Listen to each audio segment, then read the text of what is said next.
ఐఐటీలో ఐఐటీలో BTech చేయాలనేది మీ డ్రీమా? అయితే ఇది ఇండియాలో ఒకే ఒక యూనివర్సిటీ వల్ల సాధ్యం. అదే జేకే లక్ష్మీపతి యూనివర్సిటీ. ఇప్పుడే సంప్రదించండి. నీట్ ఎగ్జామ్ పేపర్ లీక్ అయింది. దాని గురించి దేశవ్యాప్తంగా హాట్ టాపిక్ గా మారింది. అలాంటి ఇంట్రెస్టింగ్ విషయాలు, అసలు నీట్ ఎగ్జామ్ ఎందుకు రాయాలి, అది నీట్ ఎగ్జామ్ అసలు ఎప్పుడు స్టార్ట్ అయింది, ఇలాంటి ఎన్నో ఇంట్రెస్టింగ్ విషయాలు మనం ఇవాళ తెలుసుకుందాం. ఈ రోజు మనతో ఉన్నారు Telangana government junior lecturers association president doctor Madhusudan Reddy గారు. సార్ అడిగి ఇవాళ ఈ నీట్ ఎగ్జామ్ గురించి కంప్లీట్ డీటెయిల్స్ తెలుసుకుందాం. Welcome sir. నమస్తే సార్. అసలు నీట్ ఎగ్జామ్ ఎప్పుడు స్టార్ట్ అయింది, అసలు నీట్ ఎగ్జామ్ రాయడం అనేది అవసరం అంటారు? ఇది మీరు అడిగినటువంటి ఈ చర్చ ఇప్పుడు దేశవ్యాప్తంగా సంచలనం సృష్టించి ఇటు ఢిల్లీ నుంచి గల్లీ వరకు కూడా పార్లమెంటుకు చివరికి ప్రధానమంత్రి తలుపులు కూడా తట్టినటువంటి ఈ తరుణంలో ఇటువంటి చర్చ చాలా సందర్భోచితం అని చెప్పి నేను భావిస్తున్నాను. ముఖ్యంగా దేశవ్యాప్తంగా ఎంబీబీఎస్ చదివేటటువంటి విద్యార్థులకు ఆయా రాష్ట్రాల్లో, అదేవిధంగా కేంద్రానికి సంబంధించిన all India institute of medical sciences అని, తర్వాత ప్రైవేటు మెడికల్ కాలేజీలని, అదేవిధంగా జిప్మర్ లాంటి సంస్థలు, ఇటువంటి అనేక సంస్థలు ఉన్నాయి. ఇటువంటి సందర్భంలో 2008 కంటే ముందు దేశవ్యాప్తంగా ఆయా నిమ్స్కు, ఈ యొక్క ఎయిమ్స్కు, all India institute of medical సైన్సెస్కు సపరేట్ పరీక్షలు, దేశవ్యాప్తంగా 23 రకాల ఎంట్రన్స్లు విద్యార్థులు రాయాల్సి వచ్చేది. ఆ నేపథ్యంలోనే అమిత్ గుప్తా అనేటటువంటి ఒక పేరెంటు సుప్రీంకోర్టును ఆశ్రయించినటువంటి తరుణంలో మెడికల్ కౌన్సిల్ ఆఫ్ ఇండియాని, కేంద్ర ప్రభుత్వాన్ని దేశవ్యాప్తంగా వన్ నేషన్ వన్ ఎగ్జామ్ అనేటటువంటి కాన్సెప్ట్ను ఇంప్లిమెంట్ చేయాలని చెప్పి కోరింది. ఈ 2008 నుంచి 2010 మధ్యలో రాష్ట్ర ప్రభుత్వాలని సంప్రదించడం కానీ, అదేవిధంగా రాష్ట్ర ప్రభుత్వాలు కొన్ని అభ్యంతరాలు చెప్పడం కానీ, ముఖ్యంగా భాషకు సంబంధించినటువంటి అభ్యంతరాలు కానీ, అదేవిధంగా కొన్ని రాష్ట్ర ప్రభుత్వాల్లో ఉండేటటువంటి మౌలికమైనటువంటి పరిస్థితులు, ఉదాహరణకు మనం ఎంట్రన్స్ ఎగ్జామినేషన్స్ కనుక తీసుకుంటే 2 తెలుగు రాష్ట్రాలు, అదేవిధంగా బీహారు, తర్వాత మనకు రాజస్థాన్లో ఉన్నటువంటి కోటా ప్రసిద్ధమైనటువంటి ప్రాంతాలుగా కనిపిస్తాయి. ఈ మధ్యకాలంలో ఢిల్లీలో కూడా ఈ యొక్క నీట్ పరీక్షకు సంబంధించినటువంటి కోచింగ్ సెంటర్స్ అవి కనిపిస్తాయి. ఓకే. కానీ మిగతా రాష్ట్రాల్లో దీనిపైన పెద్దగా ఎక్కడ, ఉదాహరణకు తమిళనాడు తీసుకుంటే అక్కడ కేవలం ఇంటర్మీడియట్ మార్కుల ఆధారంగానే ఇచ్చేటటువంటి ఒక పద్ధతి ఉండేది. సో అదే కాకుండా ఇప్పుడు ఈ యొక్క పరిస్థితులన్నీ మారిన తర్వాత 2010 తర్వాత ఈ యొక్క పరీక్షలు అనేటటువంటివి ప్రారంభమైనవి. ఈ ప్రారంభమైనటువంటి సందర్భంలో all India institute of medical sciences ఏదైతే ఉందో, ఆ all India institute of medical sciences కానీ, లేకపోతే ఇంకా మిగతా సంస్థలు కానీ ఎవరు పరీక్షలు నిర్వహించాలనేటటువంటిది వచ్చినప్పుడు, ఉదాహరణకు మనం ఐఐటి కనుక తీసుకుంటే ఐఐటి మెయిన్స్ సిబిఎస్ఈ నిర్వహిస్తుంటే ఐఐటి అడ్వాన్స్ అనేది ఏదో ఒక ఐఐటి కాన్పూర్ కానీ ఐఐటి మద్రాస్ కానీ నిర్వహించేటటువంటిది చూస్తున్నాం. కాబట్టి దీనికి కూడా ఒక ఏజెన్సీ ఉండాలనేటటువంటి ఉద్దేశంతో కేంద్ర ప్రభుత్వం ఒక 5-6 సంవత్సరాల కింద ఈ యొక్క నేషనల్ టెస్టింగ్ ఏజెన్సీ అనేటటువంటి ఒక సంస్థను ఏర్పాటు చేయడం జరిగింది. ఆ తర్వాత ఈ యొక్క పరీక్షలు అనేటటువంటి సజావుగానే జరుగుతున్నాయి. కానీ మొన్నటి పరీక్షల సందర్భంగా ఆ పరీక్షా పత్రాలను రూపొందించినటువంటి వాళ్ళ దగ్గర నుంచి కొన్ని ప్రశ్నలను, కొన్ని సబ్జెక్టులకు సంబంధించినటువంటి ప్రశ్నలను తీసుకోవడము, తద్వారా నీట్ అనేటటువంటిది కొంతమందికి 100కు 100 మార్కులు రావడము, చివరికి ఇన్వెస్టిగేషన్లో ఈ పేపరు లీక్ అయిందని తెలవడం, తద్వారా పరీక్షను రద్దు చేయడం, తిరిగి పరీక్ష నిర్వహించడం, తర్వాత పరీక్ష ఫలితాలు కూడా ఇప్పుడు ప్రకటించడం అనేటటువంటిది ఇది ప్రధానమైనటువంటి ఈ యొక్క క్రమ పరిణామం. ఓకే. అయితే నీటు పరీక్షా పత్రం లీక్ కావడం అనేటటువంటిది ఇది ప్రధానంగా నీటు పరీక్షకు ఉన్నటువంటి ప్రాధాన్యతను కూడా మనం ఇక్కడ తెలుసుకోవాలి. సుమారు 23 నుంచి 24 లక్షల మంది విద్యార్థులు దేశవ్యాప్తంగా ఈ నీట్ పరీక్ష రాయడానికి అప్లై చేసుకుంటారు. కానీ ఉన్న సీట్లు ఎంత? 1,36,000. సో ప్రభుత్వ ప్రైవేటు రంగాల్లో కలిసి 1,30,000 సీట్లు మాత్రమే ఉన్నాయి. అంటే ఒక్క సీటుకు 20-25 మంది పోటీ పడుతున్నటువంటి ఒక పరిస్థితి ఉంది. రెండవది, ప్రతి సగటు పేరెంట్ ఎవడైనా, అంటే అమ్మాయి అయితే ఆమెను డాక్టర్ చేయాలని, అబ్బాయి అయితే ఆయనను ఐఐటియో ఇంజనీర్ చేయాలని ఖచ్చితంగా కుటుంబంలో ఇప్పుడు ఉన్నటువంటి పరిస్థితులు, సామాజిక ఆర్థిక పరిస్థితులలో ఖచ్చితంగా ఒక అమ్మాయి ఒక అబ్బాయి అనేటటువంటిది, అమ్మాయి డాక్టర్ కావాలని అబ్బాయి ఇంజనీర్ కావాలనేటటువంటి తల్లిదండ్రుల యొక్క కోరిక దీనికి ప్రధానంగా ఈ యొక్క ఇంపార్టెన్స్ పెరగడానికి కారణమైంది. సో తల్లిదండ్రులకు ఉండేటటువంటి కోరికలో ఒకవేళ విద్యార్థినుల యొక్క శక్తి సామర్థ్యాలతో సంబంధం లేకుండా నువ్వు ఏదో ఒకటి చేసి డాక్టరో ఇంజనీర్ కావాలి అనేటటువంటిది ప్రధానమైనటువంటి ఇందులో ప్రశ్న. దీంతో ఏంటి, కోచింగ్ వెళ్ళడము, వీలైతే long term coaching 1 year gap తీసుకొని మళ్ళా కోచింగ్ వెళ్ళడం, ఈ రెండు కాకపోతే కనీసం ఏ కేటగిరీ కాకపోయినా బి కేటగిరీ కాకపోతే సి కేటగిరీలో కట్టడానికి ఎగువ మధ్య తరగతి నుంచి మొదలుకొని ఉన్నత వర్గాలందరూ కూడా కుక్కు మొత్తానికి డాక్టర్ని చేయాలి మా అమ్మాయిని అనేటటువంటిది. అందుకే మీరు నీట్లో కనుక చూస్తే 9 లక్షల మంది బాయ్స్ పరీక్ష రాస్తే 13 లక్షల మంది అమ్మాయిలు ఈ సంవత్సరం పరీక్షకు అటెండ్ అయ్యారు.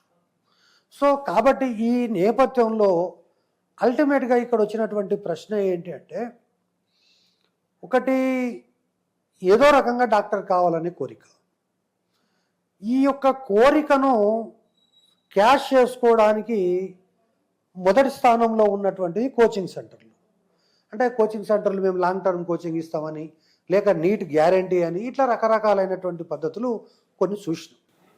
ఆ తర్వాత ఈ యొక్క పరీక్ష దీని యొక్క విధానం ఇదంతా దృష్టిలో ఉంచుకొని గత 10 సంవత్సరాల కింద వ్యాపం కుంభకోణం ఏదైతే మధ్యప్రదేశ్లో జరిగిందో, లేదు అంత డీప్గా మనము లోపలికి పోకపోయినా మనము మొన్నటికి మొన్న తెలంగాణ రాష్ట్రంలో ఎంసెట్ 1 అని, ఎంసెట్ 2 అని, ఎంసెట్ 3 అని 3 సార్లు పరీక్ష నిర్వహించాల్సి వచ్చింది.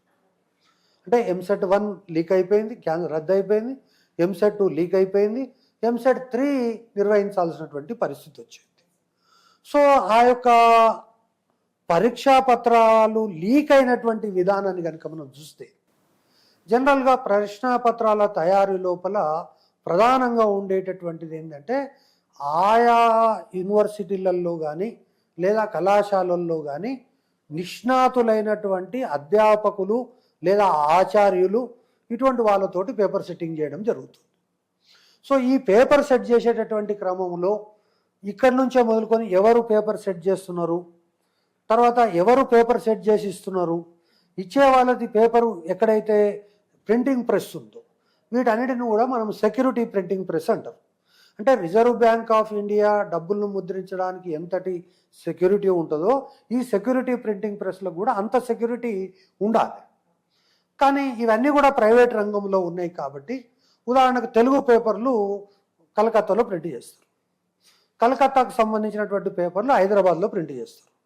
ఇట్లా రకరకాలైనటువంటి ఈ యొక్క సెక్యూరిటీ ప్రింటింగ్ ప్రెస్లు వీళ్ళకి సంబంధించి కొంత సెక్యూరిటీకి సంబంధించి బ్యాంకులు ఏ విధంగా అయితే డబ్బులు ప్రింట్ చేయడానికి కొంత ఈ సెక్యూరిటీ ఉంటుందో వీళ్ళకి కూడా అటువంటి సెక్యూరిటీ కోడ్స్ కొంచెం ఉంటాయి. తర్వాత రకరకాలైనటువంటి ప్రికాషన్స్ తీసుకుంటారు. కానీ ఈ యొక్క ఐటీ వచ్చిన తర్వాత మనం ఎంతైతే జాగ్రత్తలు తీసుకుంటున్నామో ఈ జాగ్రత్తలను బ్రేక్ చేయడానికి ఉండేటటువంటి వ్యక్తులు శక్తులు కూడా పెద్ద ఎత్తున ప్రచారంలో ఉన్నారు. ముఖ్యంగా ఈ యొక్క నీట్ పరీక్షకు సంబంధించి ప్రధానంగా ఇప్పుడు మొన్న లీక్ అయినటువంటిది ఎవరైతే పేపర్ సెట్ చేసిండ్రో వాళ్ళ దగ్గరికి వెళ్ళి ఏ క్వశ్చన్స్ ఇచ్చారో వాళ్ళని తెలుసుకోవడం ఇటువంటివన్నీ కూడా జరిగినాయని చెప్తున్నారు. లేదు మనం 2020 కంటే ముందు తెలంగాణ రాష్ట్రంలో జరిగినటువంటి 18లో జరిగినటువంటి ఈ పరీక్షకు సంబంధించి చూస్తే ఏ క్వశ్చన్ పేపర్ ఎక్కడైతే ప్రింట్ అవుతుందో ఆ ప్రింటింగ్ ప్రెస్లోకి వెళ్ళి ఆ ప్రింటింగ్ ప్రెస్లోనే 3 sets ఆఫ్ క్వశ్చన్ పేపర్స్ను తీసుకొని బయటికి రావడం జరిగింది. ఈ 3 sets ఆఫ్ క్వశ్చన్ పేపర్స్ ఏముంటాయంటే ప్రతి క్వశ్చన్లో 100 క్వశ్చన్లు ఉంటాయి. ఏలో 100 క్వశ్చన్లు ఉంటాయి, బిలో 100 క్వశ్చన్లు ఉంటాయి, సిలో 100 క్వశ్చన్లు ఉంటాయి. కానీ క్వశ్చన్ నంబర్స్ అక్కడ 1వ క్వశ్చన్, ఇక్కడ 16వ క్వశ్చన్గా అట్లా చేయడంతో 3 సెట్స్ ఆఫ్ క్వశ్చన్ పేపర్స్ ఉంటాయి. వీళ్ళు ఏం చేశారు, ఆ క్వశ్చన్ పేపర్ మొత్తం తీసుకొని వచ్చి విద్యార్థులందరికీ ఇస్తే ఇది ప్రచారం అయిపోతుంది, పేపర్ అవుట్ అయిందని అని చెప్పి విద్యార్థులను ఎవరైతే, ఫర్ ఎగ్జాంపుల్ మీరు పేపర్ కొంటే మిమ్మల్ని ఫ్లైట్ తీసుకుపోయి బెంగళూరులో పెట్టి ఆ విధంగా వాళ్ళందరినీ పరీక్ష రోజు ఉదయం ఫ్లైట్లో తీసుకొని వచ్చి రాపిచ్చి ఇదంతా కూడా గందరగోళం జరిగింది. సో ఇక్కడ నేను ప్రధానంగా ఈ యొక్క నీటు పరీక్షకు సంబంధించి జరుగుతున్నటువంటి ఈ యొక్క లీకేజీ యొక్క ప్రహాసనం ఏదైతే ఉందో, వాళ్ళు చేసే ఆపరేషన్ పద్ధతులు ఏవైతే ఉన్నాయో ఆల్మోస్ట్ ఆ రోజు నుంచి ఈ రోజు వరకు సేమ్ కనిపిస్తుంది. ఓకే, అంటే ఇక్కడ ఇద్దరు వ్యక్తులు ప్రధానమైనటువంటి పాత్ర పోషిస్తున్నారు. ఒకరు పాత్రదారులు. ఇది వీళ్ళందరూ కూడా ప్రొఫెషనల్ హ్యాబిచుయేటెడ్ లీకేజీకి సంబంధించినటువంటి మాస్టర్ మైండ్స్. అంటే వీళ్ళ వృత్తి ఏం లేదు, పేపర్ లీకేజ్ చేయడము, తద్వారా డబ్బులు సంపాదించడమే వీళ్ళ యొక్క ప్రొఫెషన్. అయితే ఇక్కడ పాత్రదారులు వేరు, సూత్రధారులు వేరు. వ్యాపం కుంభకోణంలో కానీ లేదా తెలంగాణ ఎంసెట్ పేపర్లో కానీ దొరికినటువంటి ఈ యొక్క ప్రత్యక్షంగా దాంట్లో పాల్గొన్నటువంటి దొంగలు ఎవరైతే ఉన్నారో అందులో మెజారిటీ ప్రతి సంవత్సరం కూడా 3-4 చనిపోవడమే తప్ప, ఒకడు పోలీస్ స్టేషన్లో చనిపోతాడు, ఒకడు ఆత్మహత్య చేసుకుంటాడు, ఇంకోడిని యాక్సిడెంట్లో చంపేస్తారు. ఈ విధంగా ఎవరు దొరకరు. ఎప్పుడైతే పాత్రదారులు దొరకరో సూత్రధారులను పట్టుకోవడం కూడా కష్టంగా ఉంది. దీంతో ఈ యొక్క పరీక్షా విధానానికి ఇది ఒక సవాల్గా మారినటువంటి పరిస్థితి కనిపిస్తుంది. తర్వాత ఇక్కడ మనం ప్రధానంగా కొంతమంది ఈ నేషనల్ టెస్టింగ్ ఏజెన్సీని తీసి పడేయాలి, దీన్ని తీసుకుపోయి హైదరాబాద్లో ఉన్న మూసీ నదిలో పడేయాలి, ఎందుకు అంటే నీట్ యొక్క లీకేజ్కి మొత్తం ఇదే కారణము అనేటటువంటిది. అయితే ఇక్కడ మనము ఏదో పొలిటీషియన్స్ మాట్లాడుకున్నట్టుగా మాట్లాడుకోకుండా, ప్రతిపక్షాలు మాట్లాడుకున్నట్టుగా మాట్లాడుకోకుండా, ఇప్పుడు ఈ యొక్క నీట్ పరీక్షను అమల్లోకి తెచ్చిందే కాంగ్రెస్ పార్టీ. అప్పుడు వ్యతిరేకించింది భారతీయ జనతా పార్టీ గుజరాత్ శాఖ, మహారాష్ట్ర భారతీయ జనతా పార్టీ వ్యతిరేకించింది. కానీ సుప్రీంకోర్టు నిర్ణయం కాబట్టి యాక్సెప్ట్ చేయక తప్పలేదు. ఇప్పుడు ప్రతిపక్షాలు ప్రధాని ఇంటిని ముట్టడించే ప్రయత్నం చేస్తుంది. తర్వాత ఎవరో ఒక ఆయన ఎక్కడో అజ్ఞాతంలో కాశ్మీర్లో ఉండి ఇప్పుడు ఢిల్లీలో వచ్చి తన యొక్క ఆమరణ నిరాహార దీక్ష చేసి దీన్ని దేశవ్యాప్తంగా ఇష్యూ చేశాడు. తర్వాత ఇంతవరకు అక్కడక్కడ గోడల్లో కనిపించేటటువంటి ఈ కాక్రోచెస్ కూడా ఇప్పుడు రోడ్డుపైకి వచ్చి నీట్ పేపర్స్ పైన విపరీతంగా తమ యొక్క నిరసన గలాన్ని తెలియజేస్తుంది. అసలు మన కాక్రోచ్లకు నీట్ పేపర్కి ఏ సంబంధము అంటే ఎవరికి అర్థం కాదు. తర్వాత నేను ఇట్లే అడిగితే ఒక ఆయన ఏం చెప్పాడంటే ఇది కాక్రోచులు కావు, కాక్రోచుల రూపంలో ఉన్నటువంటి ముసుగేసుకొని వచ్చినటువంటి వాళ్ళు. అంటే ఇక్కడ అల్టిమేట్గా మనకు అర్థమవుతున్నది ఏంటంటే పొలిటికల్గా వీళ్ళు చేస్తుంది తప్పని మనం చెప్పలేము. ప్రభుత్వం యొక్క బలహీనత కానీ, ప్రభుత్వం చేతగానితనం కానీ, ప్రభుత్వం ఒకవేళ జారీ కింద పడితే తప్పకుండా ప్రతిపక్షం అనేటటువంటిది నవ్వే అవకాశం ఉంటుంది, నవ్వాల్సినటువంటి అవసరం కూడా ప్రజాస్వామ్యంలో ఉంటుంది. దాన్ని ఎవరు కాదంటారు. కానీ పొలిటికల్గా ఇది ఏదో ఛాన్స్ దొరికింది కదా అని చెప్పి దీన్ని ఎక్కువగా ఇష్యూ చేసి విద్యార్థులను, తల్లిదండ్రులను, వాళ్ళ యొక్క ఆత్మస్థైర్యాన్ని దెబ్బతీసేటటువంటి ప్రయత్నం కూడా ఒక స్థాయిని మించి మంచిది కాదనేది నా అభిప్రాయం. రెండోది, ప్రభుత్వం కూడా సీరియస్గా దీని పట్ల స్పందించాల్సినటువంటి అవసరం ఉంది.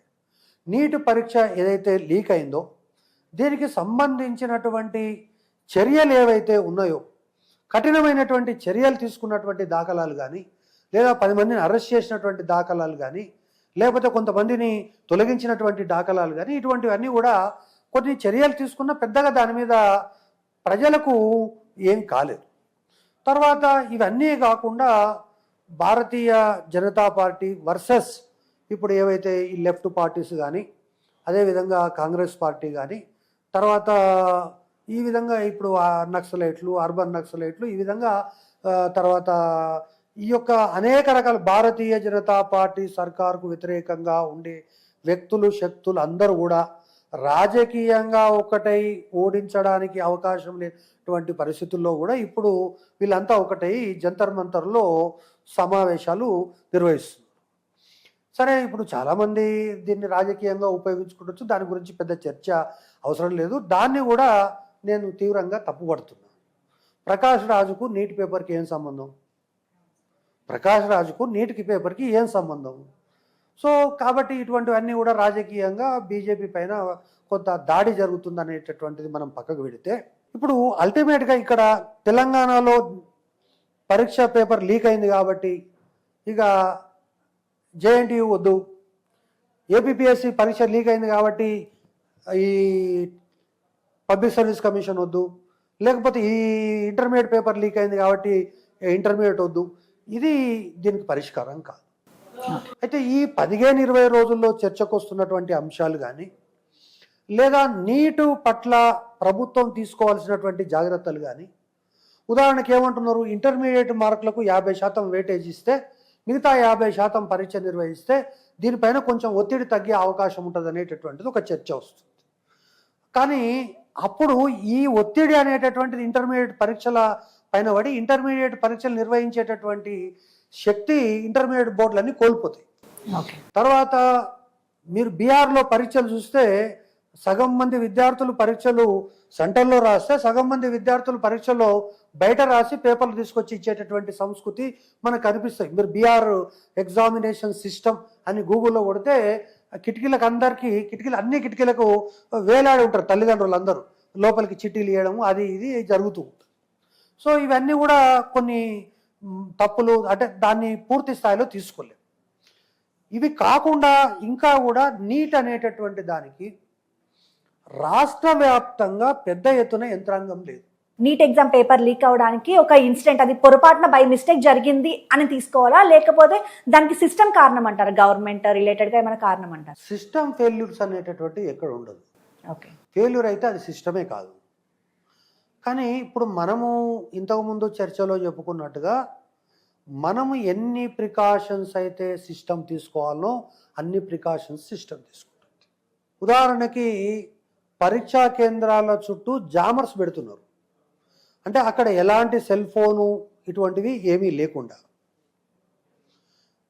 రెండవది, పరీక్షా కేంద్రాల చుట్టూ ఉండేటటువంటి పరిస్థితులను కానీ ఎప్పటికప్పుడు అబ్జర్వ్ చేయడం కానీ, ఇవే కాకుండా పరీక్షా కేంద్రాలకు వెళ్ళేటటువంటి విద్యార్థులకు కూడా, ఇప్పుడు మీరు పరీక్షా కేంద్రాలకు ఇప్పుడు మీరు ఉన్నటువంటి పద్ధతిలో వెళ్తే మిమ్మల్ని రానియరు. ఇక్కడ ఉన్నవి చెవులో ఉన్నవి తీసేయాలి, చేతులకు ఉన్నవి తీసేయాలి, ఆ షూ కూడా మామూలుగా క్యాజువల్స్ వేసుకొని పోవాలి, తర్వాత ఇటువంటివన్నీ కూడా పెట్టిండ్రు. అదేవిధంగా ఎలాంటి ఎలక్ట్రానిక్ డివైసెస్ ఇవన్నీ కూడా ఎన్ని ప్రికాషన్స్ తీసుకోవాలన్నా అన్ని ప్రికాషన్స్ సిస్టమ్ తీసుకున్నది. ఇంకా లేటెస్ట్గా ఆశ్చర్యపోయేటటువంటి సిస్టమ్ ఏంటంటే, గతంలో తెలంగాణలో ఆంధ్రలో ఎంసెట్ జరిగినటువంటి తరుణంలో ఎవరైతే ఎంబీబీఎస్ ఫస్ట్ ఇయర్లో ఉన్నారో ఆ ఫస్ట్ ఇయర్ పిల్లలు ఎక్కువ మంది ఎంసెట్కి అప్లై చేసి రాసేటటువంటి సందర్భంలో వాళ్ళందరినీ కూడా పట్టుకోవడం జరిగింది. అంటే మీకు ఎంబీబీఎస్ వచ్చింది, మీరు ఆల్రెడీ ఉస్మానియాలో ఎంబీబీఎస్ ఫస్ట్ ఇయర్ కంప్లీట్ చేస్తున్నారు, కానీ నా పేరు మీద మీరు పరీక్ష రాసి, ఇటువంటివన్నీ కూడా పెద్ద ఎత్తున సంఘటనలు జరుగుతున్నాయి. దీన్ని దృష్టిలో పెట్టుకొని ఈసారి ఏం చేశారు, ఉస్మానియా గాంధీ మెడికల్ కళాశాలలో చదువుతున్నటువంటి విద్యార్థులు ఎవరైతే ఎంబీబీఎస్ ఫస్ట్ ఇయర్లో ఉన్నారో వాళ్ళందరూ ఖచ్చితంగా 10 to 5 ఆ కాలేజీలో ఉండాలి. ఎందుకంటే వీళ్ళు పోయి పరీక్ష రాస్తారేమనేటటువంటి భయానికి. ఇంతకంటే ప్రికాషన్ ఇంకా ప్రభుత్వం ఏం తీసుకుంటుంది?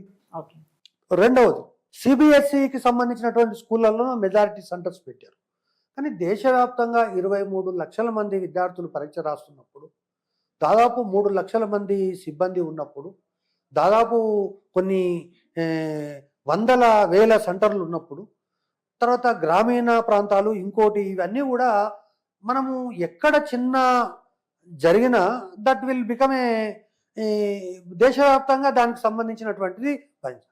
ఇది ప్రభుత్వం యొక్క ఫెయిల్యూర్ అని కానీ, నీట్ యొక్క కండక్ట్ చేసే బాధ్యత ఉన్న నేషనల్ టెస్టింగ్ ఏజెన్సీ యొక్క ఏదో ప్రమాదం అని కానీ, ఇది ఒక వ్యక్తులు ఎవరైతే ఉందరో మన వ్యవస్థకు సమాంతరంగా ఇంకొక వ్యవస్థ పనిచేస్తుంది. ఆ వ్యవస్థ మన పని ఏంటి? పరీక్షలను సమర్థవంతంగా, ట్రాన్స్పరెంట్గా, ఎలాంటి లీకేజీలు లేకుండా ఫుల్ ప్రూఫ్గా నిర్వహించాలనేటటువంటిది మన సిద్ధాంతం. వాళ్ళు ఎంత ఫుల్ ప్రూఫ్గా నిర్వహించినా పేపర్ని ఎట్లన్నా చేసి బయటకు పట్టుకురావాలనేటటువంటిది వాడి. తర్వాత మనకు సాంకేతిక పరిజ్ఞానం ఉన్నట్టే వానికి సాంకేతిక పరిజ్ఞానం ఉంది. వాడు ఏ దేశం నుంచి ఏ సాంకేతిక పరిజ్ఞానాన్ని దిగుమతి చేసుకోవడం మనకు తెలియదు. తర్వాత పిల్లల యొక్క తల్లిదండ్రులకు కూడా, నేను ఎంసెట్ 2 అయిన తర్వాత ఎంసెట్ 3 సందర్భంగా కొంతమంది తల్లిదండ్రులను, ఈవెన్ పేపర్ లీకేజీలో ఇన్వాల్వ్ అయ్యి పేర్లు వచ్చినటువంటి తల్లిదండ్రులను వాళ్ళను కూడా మాట్లాడితే వాళ్ళు ఏం చెప్పారు? మీరు ఏ కేటగిరీ సీట్ రావాలి అంటే మీ పిల్లవాడి యొక్క పరిస్థితికి రాదు. బి కేటగిరీ కావాలి అంటే మీరు 25 లక్షలు ఫీజు కట్టాలి. అదే సి కేటగిరీ అయితే ఇంకా కట్టాలి. కట్టినా కూడా మీకు ఎక్కడొస్తుంది సీటు? ఏ ప్రైవేట్ కాలేజీలో తీసుకోవాలి తప్ప గవర్నమెంట్ కాలేజీలో రాదు. కానీ అదే 20 లక్షలు ఇస్తే, నేను పేపర్ మీకు ఇస్తే ఉస్మానియాలోనో గాంధీలోనో మీ అబ్బాయి చదివి రేపు ఎంబీబీఎస్ బ్రాకెట్లో ఉస్మానియా అని రాసుకునేటటువంటి ఒక అవకాశం వస్తుంది. కాబట్టి తల్లిదండ్రులు టెంప్ట్ కావడానికి అక్కడ అవకాశం ఉంది. సరే మీరు అవుతారా కాదా, నేను అవుతానా కాదా, అది వేరే విషయం. కానీ మెజారిటీ తల్లిదండ్రులు వాళ్ళ యొక్క లైఫ్ గోల్ ఏంటి?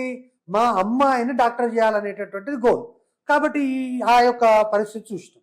కాబట్టి వ్యాపం కుంభకోణం దగ్గర నుంచి, మొన్నటి ఎంసెట్ దగ్గర నుంచి, దేశవ్యాప్తంగా పరీక్షల లీకేజీ దగ్గర నుంచి, ఈ యొక్క సెక్యూరిటీ ప్రింటింగ్ ప్రెస్లు ఎవరైతే నడుపుతున్నారో వాళ్ళతోటి అంటగాగేటటువంటి ప్రయత్నము, వాళ్ళతో సంబంధాలు నేర్పేటటువంటి ప్రయత్నము, పేపర్ సెట్టర్స్ ఎవరెవరు అని తెలుసుకునేటటువంటి ప్రయత్నము, తర్వాత ఎట్లా బట్వాడా అయితే అని తెలుసుకునేటటువంటి ప్రయత్నము.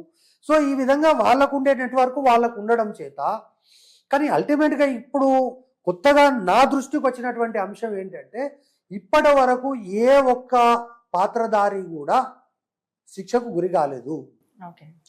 పాత్రధారుల్లో మెజారిటీ చనిపోయినటువంటి వాళ్ళే ఉన్నారు. సార్ ఇప్పుడు దాకా మీరు చెప్పారు కదా, అంటే పేపర్ లీకేజ్ అవడానికి కొంతమంది కారణాలు ఇవి అని. అంటే మిడిల్ పర్సన్స్ ఎక్కువగా టార్గెట్ అవుతున్నారు, దానికి మాస్టర్ మైండ్ పర్సన్స్ టార్గెట్ అవ్వట్లేదు. దానికి ఉండే రీజన్స్ ఏంటంటారు సార్? ఎప్పుడు మిడిల్ పర్సన్స్ ఎందుకు టార్గెట్ అవుతారు, వాళ్ళు ఎందుకు దొరకట్లేదు? అంటే ఇప్పుడు ఇక్కడ ఒకటి ఏంటంటే, సుపారీ గ్యాంగ్లు వాళ్ళు ఎక్కడో దగ్గర కూర్చొని, వాళ్ళు దేశంలో ఉంటారా విదేశాల్లో ఉండి ఈ యొక్క మొత్తం స్కెచ్ చేస్తారో మనకు తెలియదు. మనము అతడు సినిమాలో షూటింగ్ చూసినట్టుగా, అంటే ఎక్కడ ఎంత ఏం కథ ఇవన్నీ కూడా మనకు మేధస్సుకు అందనటువంటి. కాబట్టి ఈ యొక్క మేధస్సు ఉండేటటువంటి ఈ యొక్క ఇంటలెక్చువల్ గ్రూప్ ఏదైతే ఉందో, intellectuals for leakage of question papers, ఇప్పుడు వాళ్ళే రేపు వాళ్ళకే మనము పెద్ద పెద్ద అవార్డులు ఇవ్వాల్సినటువంటి పరిస్థితి వస్తుంది. వాళ్ళు ఈ కింద ఉన్నటువంటి వాళ్ళను, ముఖ్యంగా వీళ్ళకు ఉండేటటువంటి సంబంధాలలో ప్రధానంగా ఈ సెక్యూరిటీ ప్రింటింగ్ ప్రెస్లో పనిచేసేటటువంటి వాళ్ళు కానీ, ఒక స్థాయిలో పనిచేసేటటువంటి వాళ్ళు కానీ, సెక్యూరిటీ ప్రింటింగ్ ప్రెస్ను నడిపేటటువంటి పెద్ద పెద్ద ఇండస్ట్రియలిస్టు కూడా వీళ్ళతోటి సంబంధాలు పెట్టుకునేటటువంటి అవకాశం ఉంటుంది. రెండవది, క్వశ్చన్ పేపర్ సెట్ చేసేటటువంటి వాళ్ళతోటి కూడా, యూనివర్సిటీ వైస్ ఛాన్సలర్స్ కానీ వాళ్ళతోటి కానీ, ఈ విధంగా ఎక్కడో దగ్గర ఎట్లా దగ్గరగా పేపర్ని లీక్ తీసుకురావడానికి. కానీ ఇప్పటి వరకు జరిగినటువంటి అన్ని పేపర్ లీకేజీలో, గ్రూప్ 1 పేపర్ లీకేజ్ కావచ్చు, ఎంసెట్ 2 కావచ్చు, లేకపోతే వ్యాపం కుంభకోణంలో మధ్యప్రదేశ్లో జరిగినటువంటి కుంభకోణం కావచ్చు, మధ్యప్రదేశ్లో 8 సంవత్సరాలు సిబిఐ ఎంక్వైరీ చేస్తే ఎవరెవరినైతే పట్టుకొస్తున్నారో పట్టుకొచ్చిన ప్రతి వాడు దాదాపు 8 సంవత్సరాల కాలంలో సుమారు 100-150 మంది నదిలో దూకి చచ్చిపోయినోడు ఒకడు, పోలీస్ స్టేషన్లో చచ్చిపోయినోడు ఒకడు, బస్ కింద పడి చచ్చిపోయినోడు ఒకడు, కాల్చి చంపినోడు ఒకడు, ఈ విధంగా రకరకాలైనటువంటి పద్ధతుల్లో ఇప్పటికీ ఆ కేసులో నిందితుడు ఎవడు లేడు, ఇప్పటి వరకు శిక్ష వాడినటువంటి వాడు లేడు. ఎందుకంటే కాబట్టి ఈ మాస్టర్ మైండ్స్కి ఎవరికి శిక్ష వేయడం అనేటటువంటిది అంత సాధ్యం కాదు. ఎందుకంటే మన చేతికి మట్ట అంటే ఇది ప్రధానం. స్టూడెంట్స్ చనిపోతున్నారు అని. ఇప్పుడు ఎగ్జామ్స్ పాపం 2 ఇయర్స్ కష్టపడి కోచింగ్ తీసుకుని నీట్ ఎగ్జామ్కి ప్రిపేర్ అవుతారు. వాళ్ళు ఎగ్జామ్ రాసి రిజల్ట్ కోసం వెయిట్ చేస్తూ ఉన్న సిచ్యువేషన్లో పేపర్ లీక్ అయింది, మళ్ళీ ఎగ్జామ్ కండక్ట్ చేస్తాము అని చెప్పినప్పుడు స్టూడెంట్స్ పడే ఆవేదన కానీ, అలాంటి టైంలో కొంత సెన్సిటివ్ పర్సన్స్ ఉంటారు పీపుల్, వాళ్ళు మీరు చెప్పినట్టుగా ఆత్మహత్యలు చేసుకోవడం అట్లాంటివి జరుగుతూ ఉంటాయి. దానికి మీరు చెప్పే సమాధానం ఏంటి సార్?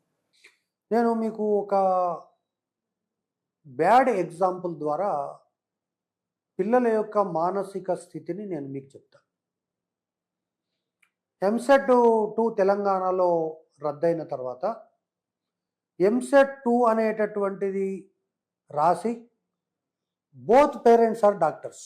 ఓకే. ఈ యొక్క ఇద్దరు డాక్టర్లు వైఫ్ అండ్ హస్బెండ్ డాక్టర్స్ ఉన్నప్పుడు వైఫ్ సెలవు పెట్టి ఆయనను ఈ యొక్క నీట్ కోచింగ్ ప్రిపేర్ చేసేటటువంటి క్రమంలో తను పర్సనల్గా కేర్ తీసుకున్నాడు. కానీ ఎప్పుడైతే రెండవ పేపరు లీక్ అయిందో, నీట్ 2 లీక్ అయిన తర్వాత ఆమె కోచింగ్ సెంటర్కి బ్రేక్ఫాస్ట్ లంచ్ తీసుకుపోయేటటువంటి క్రమంలో యాక్సిడెంట్లో మదర్ చనిపోయింది. నీట్ 2లో ఆ అబ్బాయికి టాప్ 10లో ఒకడు. ఓకే. కానీ నీట్ 3లో నాకు సీట్ వస్తుందా రాదా తెలియదు. అంటే నాకు ఆల్రెడీ నేను డాక్టర్ని అయిపోయినా అనేటటువంటి ఒక వ్యక్తి పిల్లలు నిజంగా కూడా ఇంటర్మీడియట్లో నీట్ కానీ లేకపోతే ఐఐటి కానీ ఇవన్నీ జరిగిన తర్వాత పరీక్షలు అయిపోయిన తర్వాత లాస్ట్ డే నీట్ పరీక్ష అయితే నీట్ పరీక్ష, జేఈ పరీక్ష అయితే జేఈ పరీక్ష, జేఈ అడ్వాన్స్ అయితే జేఈ అడ్వాన్స్ బయటికి వచ్చిన తర్వాత వాడు లోపలికి తీసుకుపోయిన ప్యాడ్ను కూడా ముక్కలు ముక్కలు వేసి బయటికి అంటే పెద్దగా ఇసిరేసి అంటే డ్యాన్సులు చేసుకుంటూ బయటకు వచ్చేటటువంటి, అంటే అయిపోయింది నా రిలాక్స్డ్ అనేటటువంటిది. తెల్లారు చూస్తే ఏ హోటల్లో చూసినా కూడా మనకు పిల్లలు కనిపిస్తారు. అటువంటి సిచ్యువేషన్లో ఆ పిల్లవాడు ఒకవైపు మళ్ళీ పరీక్ష రాయాలి, ఒకవైపు తల్లి చనిపోయింది.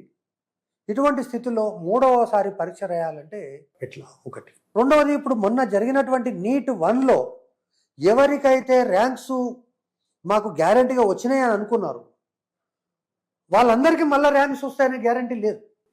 ఇప్పుడు రాని వాళ్ళకు గ్యారంటీగా వచ్చే అవకాశం ఉంటుంది, లేదా ఇప్పుడు గ్యారంటీగా వచ్చిన వాడికి ఉంటుంది. నీటిలో ఇంకొక ముఖ్యమైనటువంటి ఇష్యూ, ఇది మ్యాథ్స్, ఫిజిక్స్, కెమిస్ట్రీ, బాటనీ, జువాలజీకి సంబంధించినటువంటి ప్రశ్న. నార్త్ ఇండియన్స్కి ఫిజికల్ సైన్స్ అనేటటువంటిది వెన్నతో పెట్టిన విద్య. ఫిజిక్స్, కెమిస్ట్రీలో వాళ్ళకి ఏం ప్రాబ్లం లేదు, కానీ బయాలజికల్ సైన్స్లో వాళ్ళకి ప్రాబ్లం. కానీ అదే ఇక్కడ తెలుగు రాష్ట్రాల్లో కనుక చూస్తే బయాలజికల్ సైన్స్లో 100కి 70-80 మంది 100కు 100 మార్కులు తెచ్చుకుంటారు. పర్టికులర్గా ఫిజిక్స్ సబ్జెక్ట్లో బోటాబోటీ మార్కులతోటి కూడా ర్యాంకులు తెచ్చుకున్నటువంటి వాళ్ళు చాలామంది ఉన్నారు. అంటే 100కు 100 వచ్చిన వాడు ఎవడు ఉండనే ఉండడు అసలు. ఇప్పుడు టాప్ ర్యాంకులు వచ్చినటువంటి ఒక 10 మందో 20 మందో తప్పితే ఎవడు కూడా ఫిజిక్స్లో రావు. ఫిజిక్స్లో 50% వచ్చిందంటే వానికి మెడికల్ సీట్ వచ్చినట్టే అన్న పరిస్థితి 2 రాష్ట్రాల్లో ఉంది.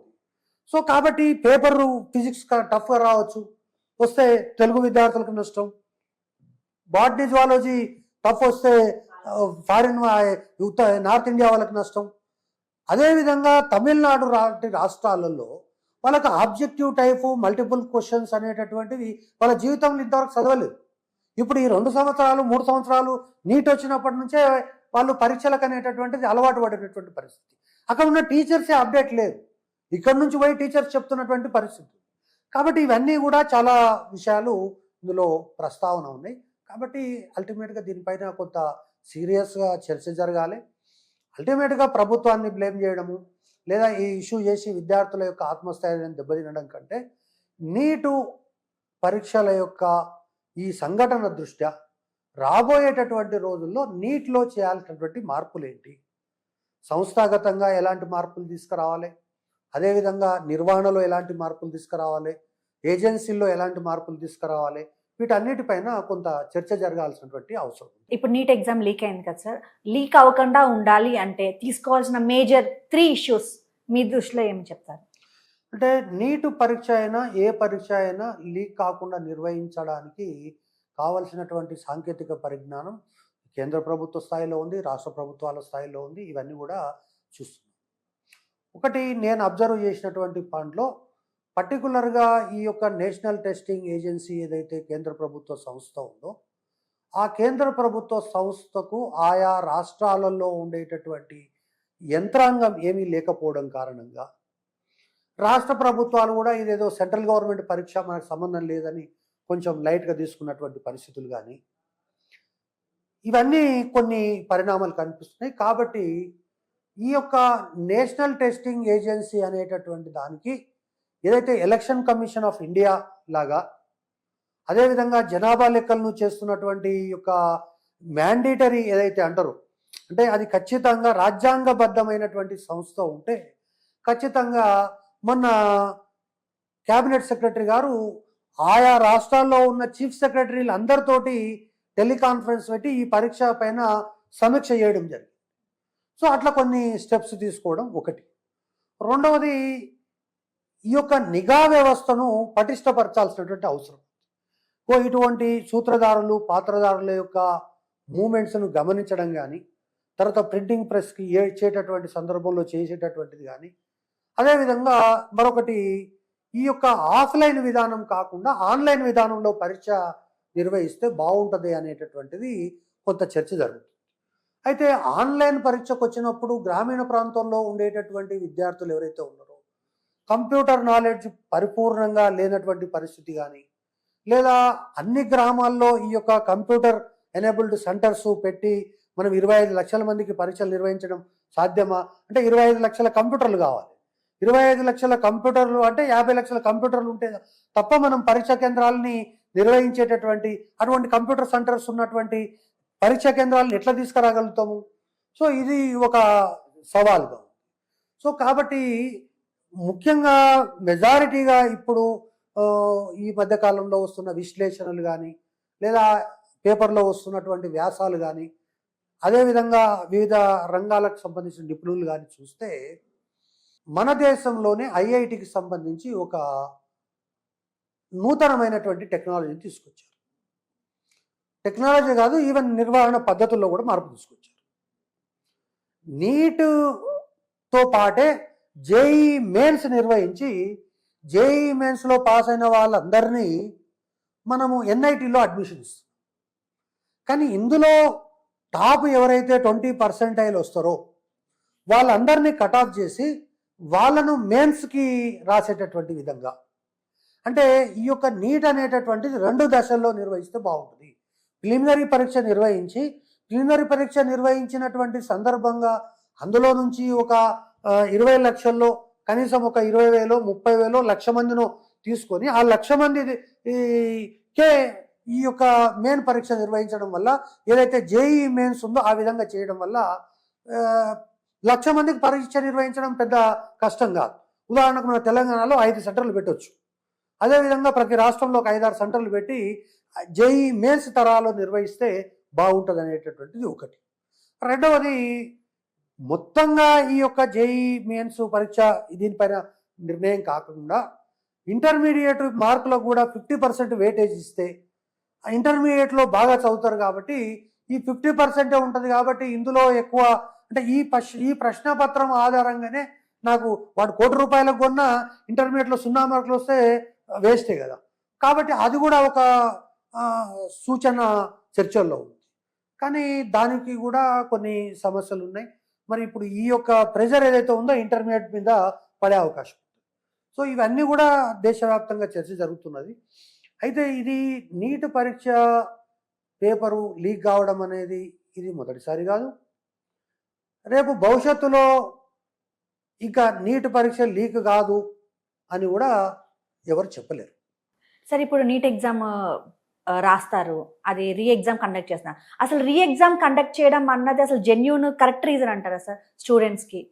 అంటే చెప్పిన దాని ప్రకారం మళ్ళీ రాస్తారు, ఇప్పుడు వచ్చిన ర్యాంక్ అవతల వాళ్ళకి అప్పుడు నెక్స్ట్ టైం రాసినప్పుడు రాకపోవచ్చు.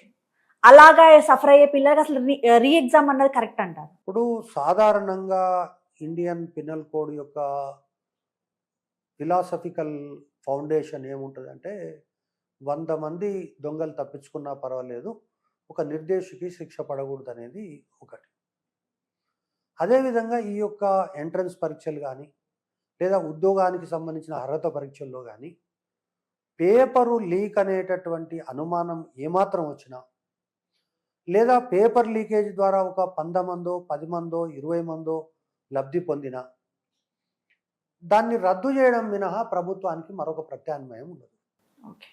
మీరు అన్నట్టుగా తెలంగాణ పబ్లిక్ సర్వీస్ కమిషన్ విషయంలో కానీ, లేదా తెలంగాణ ఎంసెట్ 2లో కానీ కొంతమంది ఏమన్నారు, బెంగళూరు నుంచి 2 విమానాలు వచ్చినాయి. ఆ 2 విమానాల్లో 200 మంది 400 మంది వచ్చిండ్రు.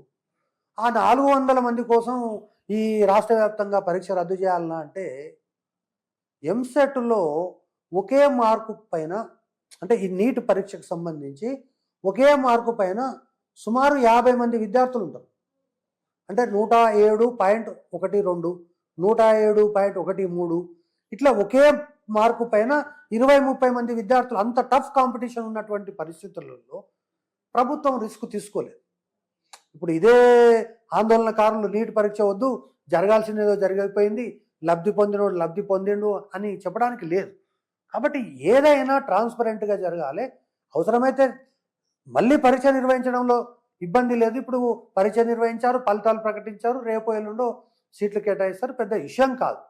కానీ దీని నుంచి గుణపాఠాలు నేర్చుకోవాల్సినటువంటి అవసరం ఏముంది? ఈరోజు ప్రభుత్వం కూడా ఒక విషయం ఆలోచించాలి. అంటే ఇంత సీరియస్గా ఈరోజు ప్రభుత్వం యొక్క నిజాయితీ కానీ, లేదా ధర్మేంద్ర ప్రధాన్ యొక్క రాజీనామాకు ఇంత పెద్ద ఎత్తున ఆందోళన కానీ, స్వతంత్ర భారతంలో ఒక మంత్రి రాజీనామా కోసమే ఇంత సుదీర్ఘకాలం కొనసాగినటువంటి ఆందోళన ఇంకోటి లేదు. సరే, ఇప్పుడు ఇక్కడ ఉన్నోళ్ళు చేస్తారా రేపు అంటే అది ఎవరు చేయరు. ఉదాహరణకు ఎంసెట్ లీక్ అయింది, ఇది నాది కాదంటే ఆ మంత్రి, ఇది నాది కాదని ఈ మంత్రి. ఆ లక్ష్మారెడ్డి ఏమన్నాడు, నేను పరీక్ష నిర్వహించడం నాకు సంబంధం లేదు, పరీక్ష కడియంసీఆర్ నిర్వహించుండు, పరీక్ష నిర్వహించి వచ్చిన తర్వాత నాకు సంబంధం అని ఆయన అన్నాడు. ఇది మెడికల్ సమస్య కాబట్టి మెడికల్ మంత్రి నిర్వహించమంటే మేము నిర్వహించడం తప్ప ఏది మంచి అయినా చెడైనా ఆయనది అని ఇద్దరు తప్పించుకునే ప్రయత్నం చేశారు. కాబట్టి ఈ రాజీనామాలు ఇవన్నీ పొలిటికల్గా ఉన్నటువంటి విషయాలే. కానీ అల్టిమేట్గా మీరు ఈ యొక్క డిబేట్ ద్వారా నాకు నచ్చింది ఏంటంటే, మనం ఆ విషయాల జోలికి వెళ్ళకుండా ఈ పరీక్ష ఏ కారణంగా ఫోర్స్లోకి వచ్చింది, ఈ పరీక్ష నిర్వహించే క్రమంలో ప్రభుత్వం తరఫున ఇది సిస్టమ్ ఫెయిల్యూరా లేకపోతే ఒక దురదృష్ట సంఘటన, అదేవిధంగా ఇప్పుడు తీసుకోవాల్సినటువంటి జాగ్రత్తలు ఏంటివి, భవిష్యత్తులో ఏ మార్పులు చేస్తే ఈ విద్యార్థులకు ఉపయోగం ఉంటుంది, ఇవన్నీ కూడా కొంత చర్చకు వచ్చినాయి.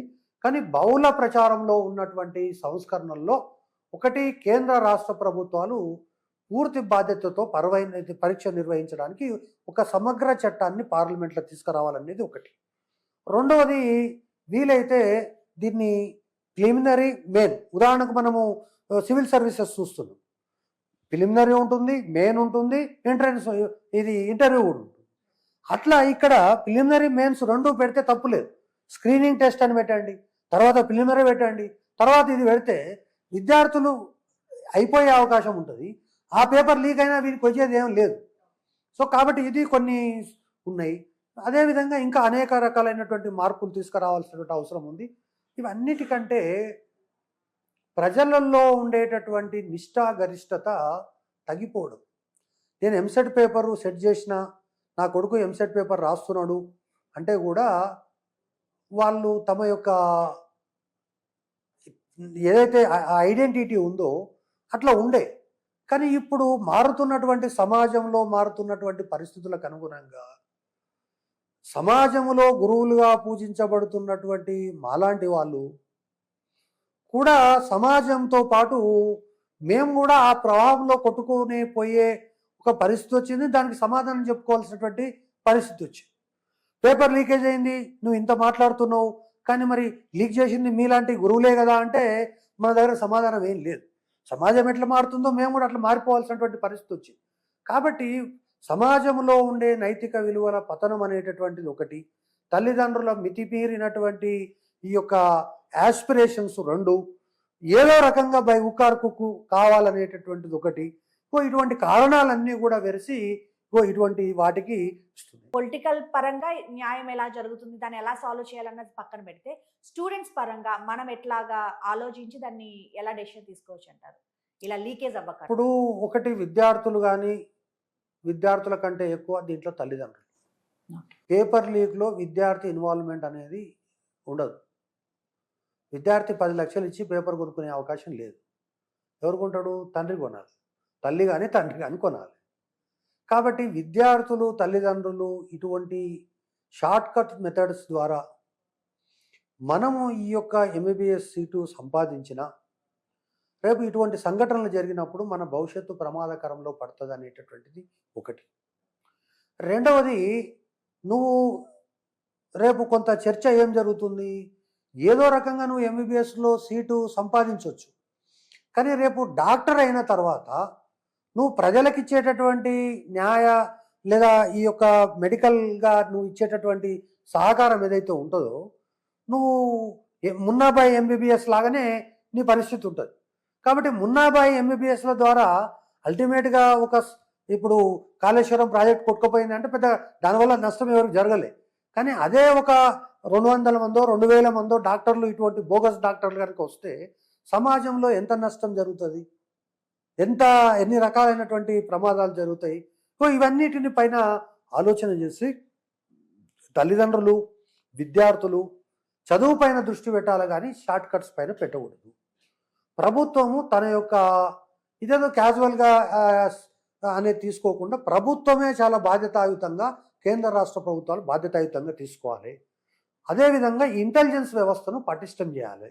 ఈరోజు చీమ చెట్టుకుమంటే పట్టుకుంటున్నటువంటి వ్యవస్థ లోపల ఈ పేపర్ను లీక్ చేసి తీసుకుపోయి పిల్లలకు ట్రైనింగ్ ఇచ్చి ఫ్లైట్లలో తీసుకొచ్చి ఇక్కడ కింద దించుతున్నా కూడా కళ్ళు మూసుకుంటున్నటువంటి ఇంటెలిజెన్స్ వ్యవస్థను మనం ఏమనాలి? సార్, ఇప్పుడు ఎన్టీఏది ఎక్కువ రీజన్ ఉందంటారా, సెంట్రల్ గవర్నమెంట్ ఎక్కువ ఉందంటారా ఈ పేపర్ లీకేజ్లో? అంటే ఇప్పుడు అడ్మినిస్ట్రేటివ్ బాధ్యత ఎన్టీఏది, రాజకీయపరమైనటువంటి బాధ్యత కేంద్ర ప్రభుత్వం. ఎన్టీఏ కేంద్ర ప్రభుత్వ ఆధ్వర్యంలోనే పనిచేసేటటువంటి సంస్థ కదా. కాబట్టి కేంద్ర ప్రభుత్వం ఏం చేసింది, ఎన్టీఏ చైర్మన్ను సెక్రటరీని ఇద్దరిని తక్షణం తొలగించారు. అదేవిధంగా ఎన్టీఏ బాధ్యత అంటే ఎన్టీఏ అనేటటువంటిది ఎంతవరకు బాధ్యత వహిస్తుంది? క్వశ్చన్ పేపర్ సెట్ చేయడం వరకు, పరీక్ష నిర్వహించడానికి కావాల్సినటువంటి ఏర్పాట్లు రాష్ట్ర వ్యాప్తంగా దేశవ్యాప్తంగా చేసేవాళ్ళు. కానీ ఇప్పుడు ఇందులో ఇన్వాల్వ్ అయిన 3 లక్షల మంది ఎంప్లాయీస్ ఎన్టీఏ ఎంప్లాయీస్ కాదు. వీళ్ళందరూ కూడా సిబిఎస్ఈ టీచర్స్ కానీ, లేకపోతే లెక్చరర్స్ కానీ, లేకపోతే రెవెన్యూ సిబ్బంది కానీ, ఇంకా పోలీస్ యంత్రాంగం కానీ, ఇవంతా కేంద్ర రాష్ట్ర ప్రభుత్వాల యంత్రాంగం. కేంద్ర ప్రభుత్వ యంత్రాంగం కూడా కాదు ఇది. కాబట్టి అట్లా ఎవరి మీద మనం వేయడానికి లేదు. అల్టిమేట్గా ఇది తప్పిదమా ప్రమాదమా ఇదంతా కంటే కూడా దేశంలో ఒక ఉగ్రదాడి జరిగినా దాని నుంచి వచ్చేటటువంటి పరిణామాలు చాలా తక్కువ. దేశంలో ఉగ్రదాడి జరిగి 100 మంది చచ్చిపోతే కూడా ఎవరు జంతమంతకు రాలేదు. కానీ ఇది విద్యార్థులకు సంబంధించినటువంటి విషయం. మీరు నిజంగా కూడా చూస్తే విద్యార్థులకు సంబంధించిన ఏ సమస్య అయినా అది రాష్ట్ర సమస్యగా మారుతుంది, దేశ సమస్యగా మారుతుంది. కొన్ని ప్రభుత్వాలు ఈ యొక్క విద్యార్థుల యొక్క దీనివల్లనే ప్రభుత్వాలు పడిపోయినటువంటి పరిస్థితి ఉంటుంది. కాబట్టి ఇవన్నీ కూడా కొంచెం మనము నిజంగా కూడా చూసుకుంటే విద్యార్థుల యొక్క పరీక్షలు నిర్వహించడం కానీ, పాఠశాలల నిర్వహణ కానీ, కళాశాలల నిర్వహణ కానీ, యూనివర్సిటీలో ఉండేటటువంటి స్థితిగతులు కానీ, వీటన్నిటిపైన ప్రత్యేకమైనటువంటి దృష్టి కొంత ప్రభుత్వం పెట్టాల్సినటువంటి అవసరం ఉంది. కేంద్ర ప్రభుత్వం కూడా దీన్ని ఎట్లయితే మీరు బార్డర్ సెక్యూరిటీని ఎట్లయితే మానిటర్ చేస్తున్నారో, జమ్మూ కాశ్మీర్ని ఎట్లయితే మానిటర్ చేస్తున్నారో, చైనా మన మీదకి ఎప్పుడొస్తుందని ఎట్లా మానిటర్ చేస్తున్నారో, తర్వాత అమెరికా మనకున్న సంబంధాలని గంటకి ఎట్లా మీరు రివ్యూ చేసుకుంటున్నారో, ఈ పేపర్కు సంబంధించి పరీక్షల విధానానికి సంబంధించి కూడా చేసుకోవాలి.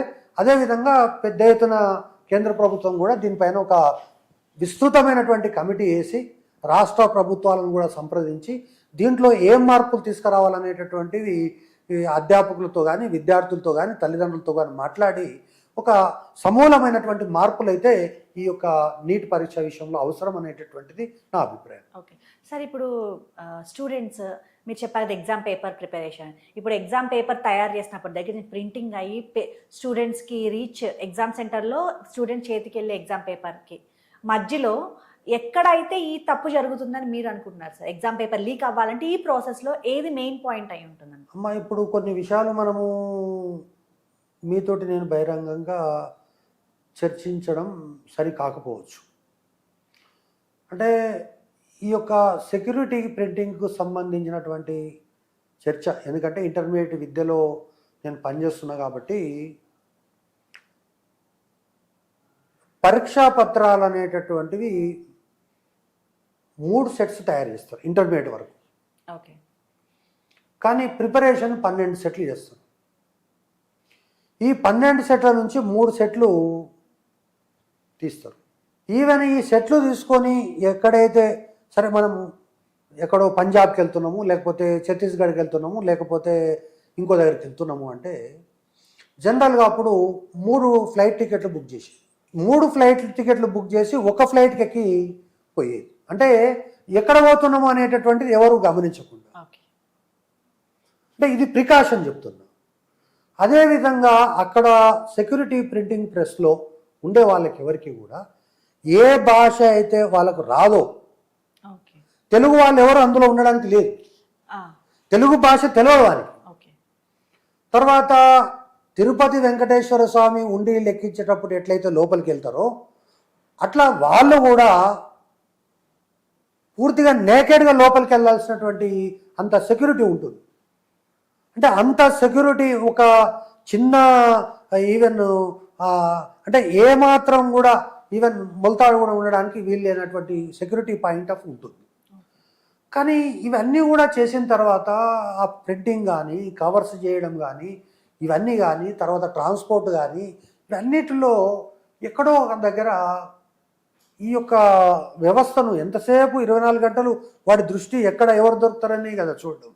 తర్వాత ఈ యొక్క యంత్రాంగం లోపల లక్షల మంది ఇన్వాల్వ్ అవుతారు. ఇప్పుడు 23 లక్షల మంది పరీక్ష రాస్తున్నారు, 3 సెట్లు తయారు చేస్తున్నారు, తర్వాత 3 ప్లేసెస్లో ప్రింట్ చేస్తారు. ఒక సెట్ ప్రింట్ చేసిన దగ్గర ఇంకో సెట్ ప్రింట్ చేయరు. కకృతి పడి ఎంసెట్ 2లో 2 ఒకటి దగ్గర ప్రింట్ చేస్తే ఇది అది కలిసిపోయింది. సో ఇట్లా చాలా ప్రికాషన్స్ ఉన్నాయి. ఆ ప్రికాషన్స్ అన్నీ కూడా ఇప్పటికీ బయట సమాజానికి తెలియదు. అవి తీసుకున్నారు, తీసుకోకుండా ఏం లేరు. కానీ అక్కడ ఉన్నవాడు వీడు శ్యామ్ పెట్రోడ్ అయితే వానికంటే వాని తాత ఉంటేనే ఇటువంటి లీకేజీలకు అనేటటువంటి అవకాశం ఉంటుంది. అల్టిమేట్గా ఇక్కడ ఏంటి అంటే దానికి ఉన్నటువంటి గిరాకీ. అల్టిమేట్గా ఎంసెట్ అనేటటువంటిది దేశంలో ఐఏఎస్ కంటే ఎక్కువ. డాక్టర్ అయితే ఐఏఎస్ కాకపోయినా సరే కానీ డాక్టర్ అయితే చాలు. అందుకనే ఇక్కడ ఈ వచ్చినటువంటి ప్రధానమైనటువంటి సమస్య, నా కూతురు డాక్టర్ కావాలి, నా అల్లుడు కూడా డాక్టరే కావాలి, ఇటువంటి ఈ యొక్క అభిప్రాయాలతోటి తర్వాత ఎగువ మధ్యత తరగతి వాళ్ళు A category, B category, C category ఇటువంటివన్నీ కూడా వస్తుంది. Thank you so much sir. మీరు ఇచ్చిన ఇన్ఫర్మేషన్ నీట్ ఎగ్జామ్ గురించి, మీరు ఇచ్చిన ఇంత కంప్లీట్ డీటెయిల్స్ కానీ, ఎలా లీక్ అవ్వకుండా ఎలా జాగ్రత్త పడాలి, అసలు లీక్ అవ్వడానికి గల కారణాలు, ఇలాంటివి చాలా ఇన్ఫర్మేషన్ చెప్పారు sir. Thank you so much sir.